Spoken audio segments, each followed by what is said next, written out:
Boa noite, irmãos. Graça e paz. Quero primeiramente agradecer a Deus pelos momentos bons e pelos momentos difíceis, como nós estamos passando, né? Mas queremos que o nosso Deus está no controle de tudo. E a palavra do Senhor diz que em tudo devemos dar graça, porque esta é a vontade do Senhor. E agradecer também a oportunidade que o pastor nos concede nessa noite de trazer o recado, a palavra do Senhor nessa noite. Esperamos em Deus que a palavra do Senhor fala com vocês nesta noite. Que através da palavra, meus irmãos, pode tirar as lições práticas para as suas vidas espirituais. Vamos falar de um tema hoje sobre restauração. Vamos estar lendo a palavra do Senhor em Zacarias, capítulo 3.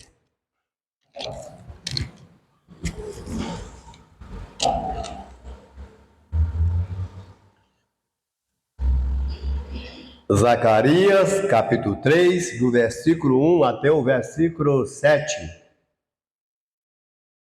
Todos que achou, digam amém. Tá fraco, achou? Amém, irmãos? E os que não achou, diga misericórdia. Tá bom. Passaremos a ler então. E ele me mostrou Josué, o sumo sacerdote, posicionado diante do anjo do Senhor, e Satanás de pé à sua direita para se lhe opor. E o Senhor disse a Satanás: ó Senhor, te repreenda, ó Satanás. O Senhor que escolheu Jerusalém te repreenda. Não é este um tição tirado do fogo? Ora, Josué, vestido de roupas sujas, estava de pé diante do anjo. Então ele respondeu e falou aos que estavam diante dele, dizendo: tirai estas roupas sujas dele. E ele lhe disse: eis que fiz a iniquidade passar de ti, e te vestirei com outras vestimentas. E eu disse: coloque uma mitra limpa sobre a sua cabeça. Então colocaram uma mitra limpa sobre a sua cabeça e vestiram-no com traje, e o anjo do Senhor estava perto. E o anjo do Senhor prostrou a Josué, dizendo: assim diz o Senhor dos exércitos, se andares nos meus caminhos e se observares a minha ordenança, então tu também julgarás a minha casa e também guardará os meus átrios, e te darei lugar para andar entre esses que ficaram aqui. Que Deus aplique a sua palavra em nossos corações. Amém, irmãos? Meus amados irmãos, o cativeiro babilônico havia terminado. Só que a restauração do povo ainda não havia acontecido. O povo voltou para Jerusalém, mas não para Deus. O povo estava fazendo a obra de Deus, mas não do agrado de Deus. Os mais de 4.000 sacerdotes que havia voltado com Jerobabel, Esdras 2, 36 a 39,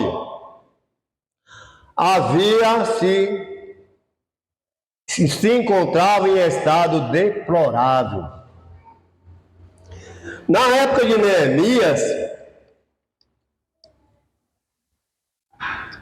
os profetas, os sacerdotes, deixaram o sacerdócio e foram para o campo. A casa de Deus estava desamparada ou abandonada. Na época de Malaquias, a situação era muito pior. Havia casamento misto, divórcio. E o profeta Malaquias diz que os sacerdotes desprezavam o nome de Deus. E dizia que a mesa do Senhor era imunda. E trazia animais cegos, aleijados, dilacerados, para oferecerem ao Senhor em sacrifício. Eles deixaram, irmãos, de ensinar a lei de Deus e fizeram muitos tropeçar. Diante desse quadro, amados irmãos, quantos falsos pregadores não existem hoje em nossos dias? Quantos falsos líderes? Lá em 2 Coríntios, capítulo 4, versículo 4, diz a palavra do Senhor, que o Deus, nos quais o Deus desse século, chegou ao entendimento dos incrédulos, para que não resplandeçam a luz do Evangelho. Paulo chamando a atenção aqui desses ministros que pregavam o falso Evangelho. Sabemos que o Deus desse século é Satanás. E os incrédulos aqui são os que falsificam a palavra do Senhor.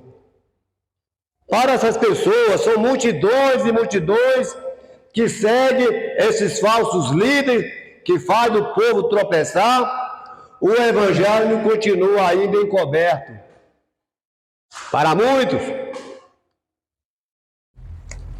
Então, amados irmãos, Deus tornou esses sacerdotes indignos diante do povo. E ainda para completar, amaldiçoou as suas bênçãos. Nem todos podem abençoar você. Nem todos têm condições porque estão com vestes sujas. Mas há uma promessa, amado, de restauração. Deus tem promessa para o povo de Israel. Deus tem promessa para o povo de Israel. Mas isso é no final. No final. Porque até agora eles não creem em Cristo. Mas Deus tem promessa. Por isso todos nós devemos orar. Orar por Jerusalém. É o nosso papel é fazer isso. Deus também tem promessa de restauração para as nossas vidas, para aqueles que forem fiéis ao Senhor.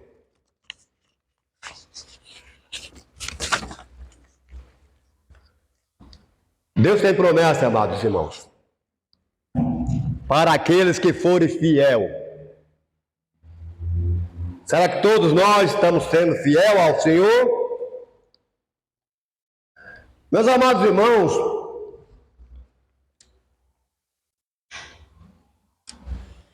a cena aqui nesse texto é de um tribunal.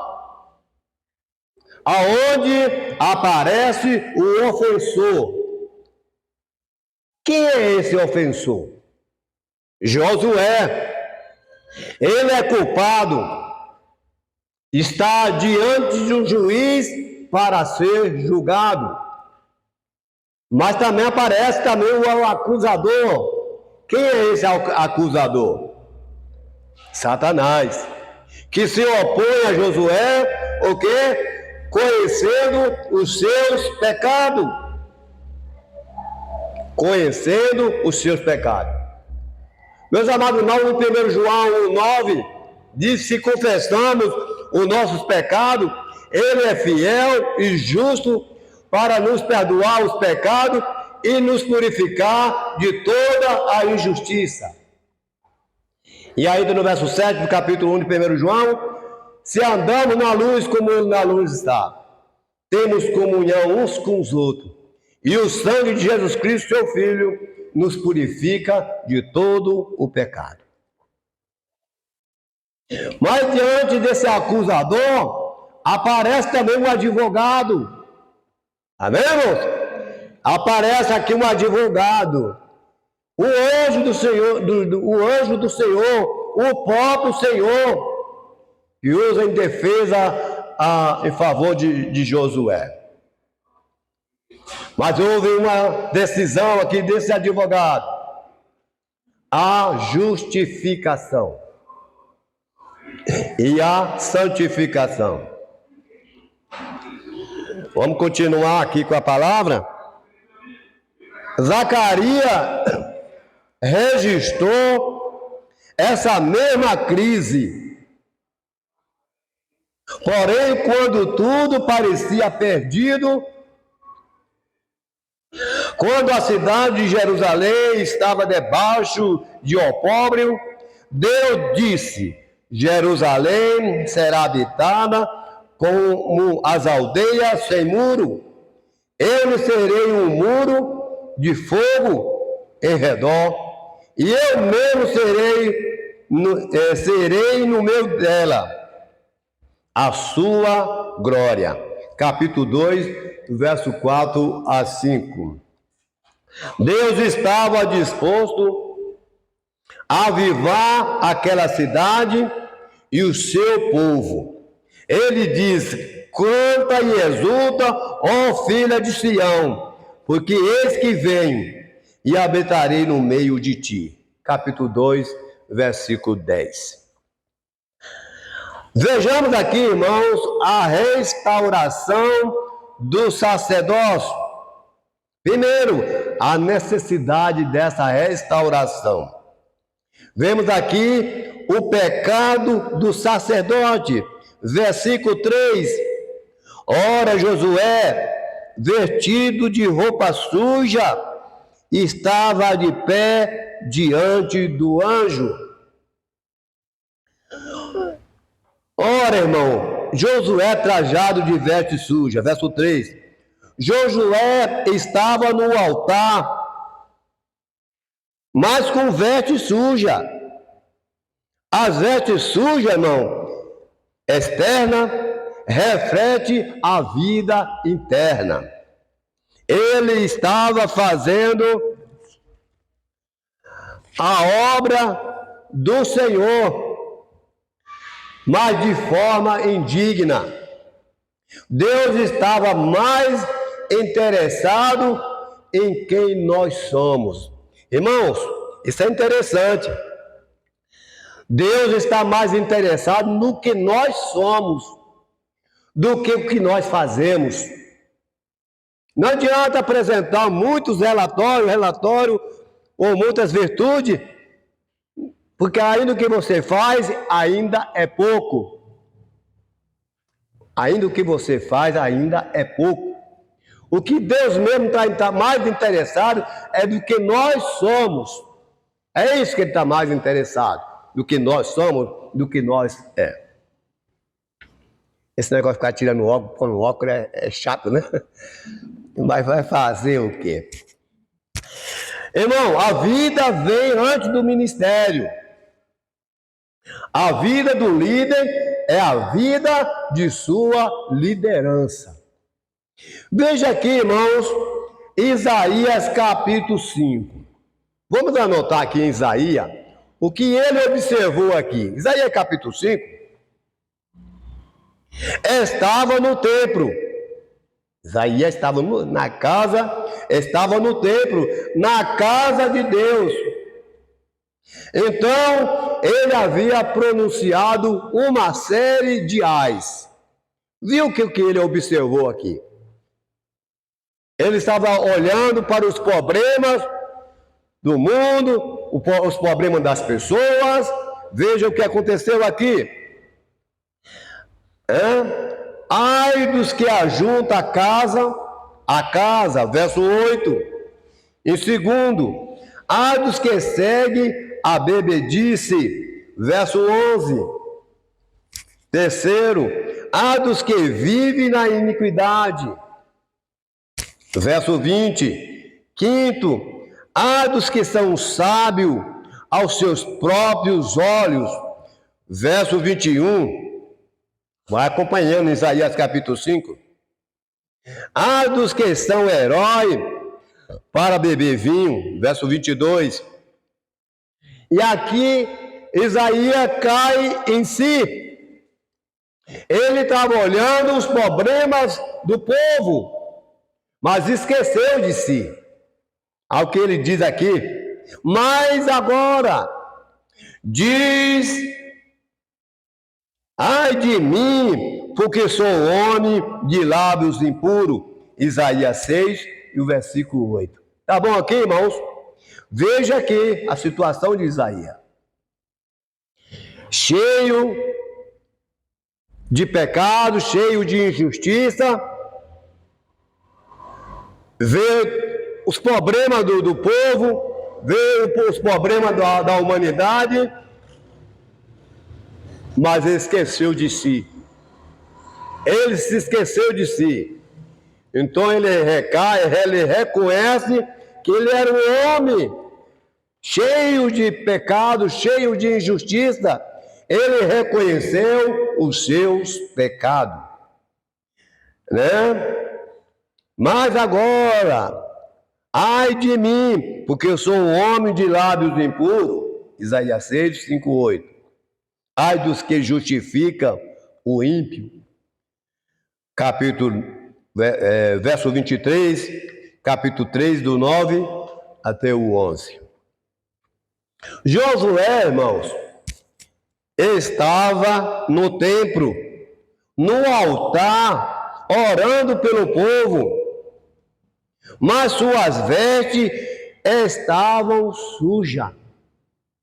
Já pensou isso? Havia pecado na sua vida, sujeira nas suas mãos, impureza na sua mente, cobiça nos seus olhos, injustiça nos seus atos. Tudo isso acontece na vida de pessoas que estão com vestes sujas. Hoje, irmãos, somos uma raça de sacerdócio. O que Deus está vendo em nossas vidas? O que Deus está vendo em nossas vidas? O que Deus está vendo na sua vida? É uma pergunta que todos podem responder a si próprio. E aqui vem renunciar ao sacerdócio, abandonar a Deus, deixar a igreja, abandonar a fé. Eu concluo com essas perguntas. 1000 vezes não. O cair é do homem, mas o levantar é de Deus. Basta nós reconhecermos que somos falhos, que somos pecadores. Se confessarmos o nosso pecado, Ele é fiel e justo para nos perdoar. Basta reconhecermos isso. A Bíblia diz, irmãos, em todo o tempo seja alva as suas vestes, e não falte óleo sobre a sua cabeça. Eclesiastes capítulo 9, versículo 8. Falta de autoridade espiritual. Verso 5, o que diz aqui no verso 5? E eu disse: coloque uma mitra limpa sobre a sua cabeça. Então colocamos uma mitra limpa sobre a sua cabeça e vestia-nos com traje, e o anjo do Senhor estava perto. Precisamos, irmãos, estar com as nossas vidas em Deus.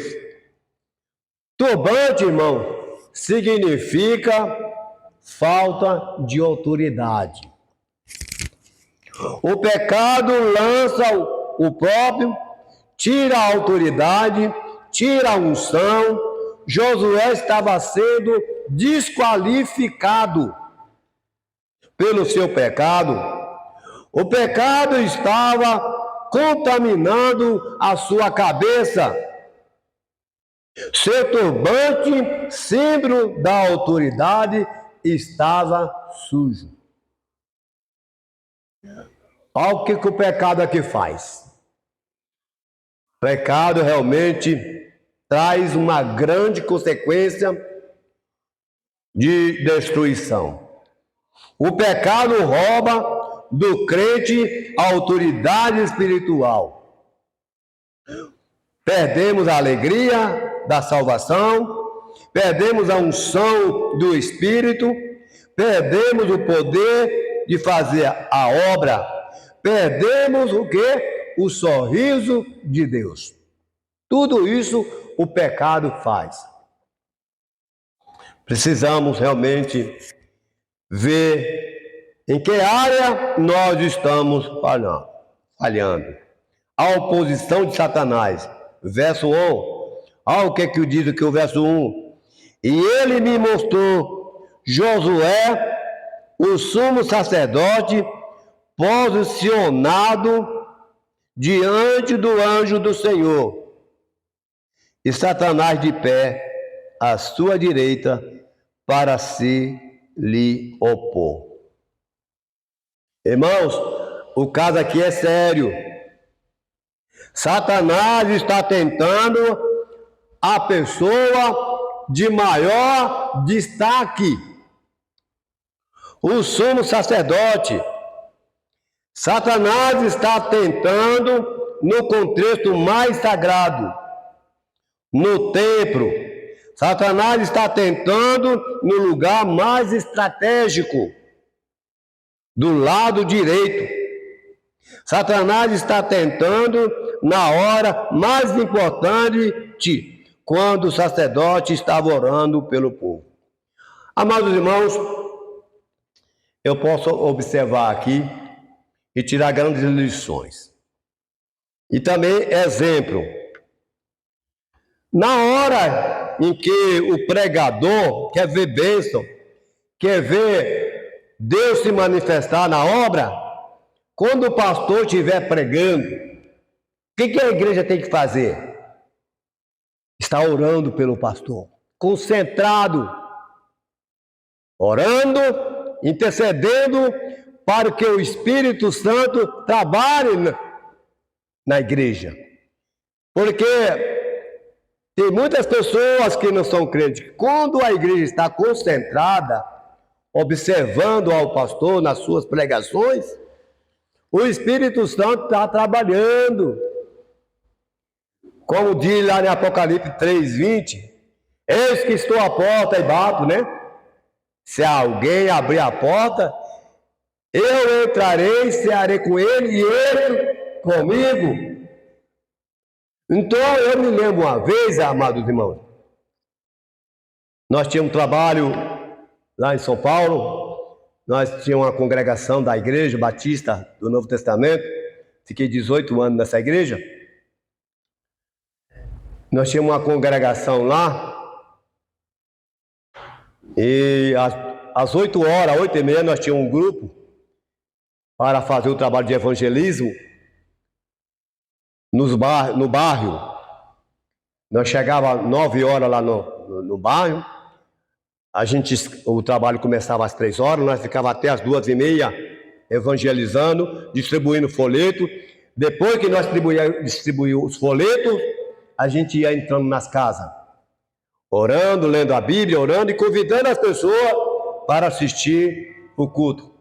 Quando nós encerrávamos 2h30, nós ia para a congregação, já tinha gente lá esperando.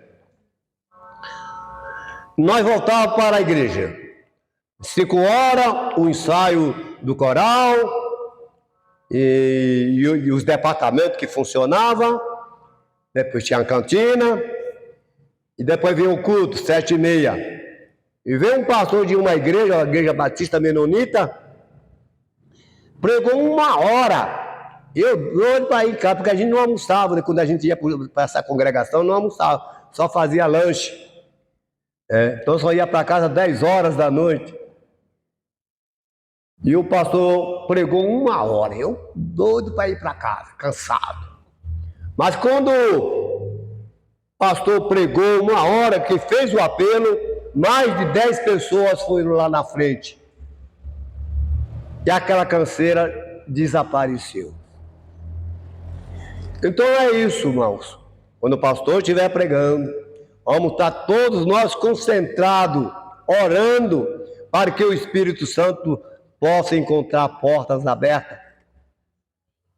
Possa encontrar portas abertas. Deve ser a nossa finalidade, né? Então, o inimigo não gosta, mas quando a igreja ora, o inimigo não tem poder.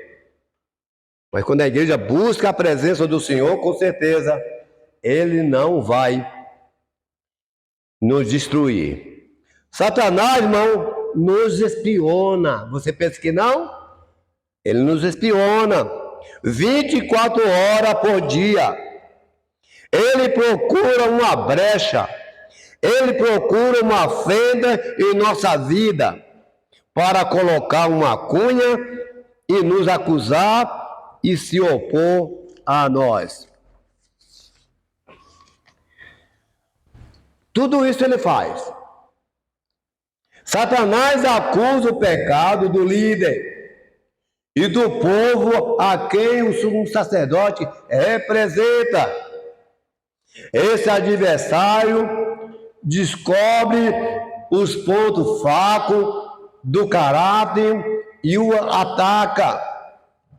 Os defeitos secretos dos santos e os proclama o menor indício de deslealdade e o exibe. Ele joga lama nas pessoas, ele acusa e o condena. Quando oramos, ele nos ataca. Quando nós oramos, pensa nisso. Temos muitos exemplos. Uma vez nessa igreja, os cultos de quarta-feira eram muito fortes. Tinha muita gente. Aí dividia em grupo. E eu ia para a igreja, morar em outro bairro. Eu ia para a igreja de mobilete, né? Eu tinha uma mobilete, ia para os cultos de mobilete. Aí eu coloquei pro lado de dentro do muro. Quando nós estávamos orando, todo em grupo, a zeladora que ficava de olho na porta, um ladrão tentando roubar a mobilete. Quando a zeladora escutou o barulho, saiu, ele apontou a arma para ela. Mas graças a Deus não aconteceu nada, porque a igreja estava orando. A igreja estava orando. E ele foi embora, não levou a minha mobilete, porque eu também estava orando, né? Eu estava orando. É isso. Você não observa, mas o diabo, Satanás, ele trabalha 24 horas. Esse adversário descobre os pontos fracos. Tudo isso ele faz. Quando oramos, ele nos ataca. Quando nós chegamos a mesa do Senhor, Ele vê a frieza dos nossos corações e bate palma. Tudo isso Ele faz. Não podemos ser frio. Ele nos acusa até quando estamos vivendo uma vida santa. Ele nos acusa. Ele não descansa não, viu? Satanás não pode atingir Jesus, mas ele tenta nos atingir. Ele tenta nos atingir. A nossa conclusão é essa: a possibilidade de restauração. Primeiro, a restauração é baseada na presença de Deus. Só Ele pode restaurar você. Só Ele. Tem que ser na presença de Deus. Verso 1. Ao verso 1. E Ele mostrou Josué, o sumo sacerdote, posicionar diante do anjo do Senhor. E Satanás de pé à sua direita para lhes opor. Então, irmão, para essa restauração, que tem que ser na presença do Senhor. Só Ele pode nos restaurar. Amém, irmãos? Josué estava diante do Senhor. Esse anjo do Senhor, irmão, era o próprio Senhor. Sempre que estamos diante de Deus, há uma chance de restauração. Sempre que estamos diante do Senhor, há uma chance de restauração. Ele é rico em misericórdia. Ele conhece a nossa estrutura e sabe que somos pó. Ele se compadece de nós, como um pai se compadece dos seus filhos. Que Deus nos abençoe nesta noite, irmãos. Que Deus, cada dia mais, possa nos restaurar, possa nos aperfeiçoar. A Bíblia diz que nós não somos perfeitos. Procuramos nos aperfeiçoar. Porque enquanto estamos neste corpo físico, nós temos a falha de falhar, né? Podemos falhar. Que ninguém é perfeito. A Bíblia diz: seja perfeito como é perfeito o vosso Pai que está no céu. Que Deus nos abençoe. Esperamos que nesta noite o Senhor tenha falado ao seu coração. Que nós possamos a cada dia mais estar mais firme e possamos ser mais fiel ao Senhor em tudo o que fazemos. Amém, pastor? Obrigado, Francisco, pela sua palavra, ou pela palavra nessa noite, e que nós, enquanto servos do Senhor, possamos buscar em Deus essa restauração, estar sempre na presença do Senhor. Amém, irmão? Você tenha um restante de semana abençoado, a presença do Altíssimo Senhor, e descanse na provisão do Senhor Deus. Obrigado, Pai, por esta noite. Obrigado pelo teu cuidado. Obrigado pelas tuas misericórdias. Senhor, nós agradecemos por esta oportunidade. E agradecemos o Senhor pela tua palavra que foi aqui dita. Rogamos o Senhor que em nós, em nosso coração, possa ter sempre desejo de buscar esta restauração e purificação para melhor te servir e servir o Senhor em espírito e em verdade. Perdoe nossos pecados, nossas falhas, tudo aquilo que nós fazemos, pensamos, dizemos que não te agrada e que, na verdade, entristece o teu coração e que tira os direitos de filhos. Nós pedimos perdão, que o Senhor possa estar restaurando, Senhor Jesus, as nossas forças para servir o Senhor. Entregamos os nossos irmãos, uma vez mais, que estão doentes em tuas mãos, rogando a tua cura física, emocional, rogamos a tua cura psíquica e rogamos a tua cura espiritual. Que a igreja do Senhor ela seja vibrante, ela seja uma igreja que é despertada na promessa de ter um Cristo ressurreto e um Cristo que virá buscar a sua igreja, aqueles que esperam por Ele. Por isso, leva-nos às nossas casas, livra-nos de todo mal, conceda-nos pela misericórdia uma noite em paz, em nome de Jesus. Amém. Do amor de Deus o Pai, a graça de Jesus Cristo, seu Filho, a comunhão e consolações do Espírito Santo de Deus estejam em nós e no nosso meio, hoje e sempre. Amém.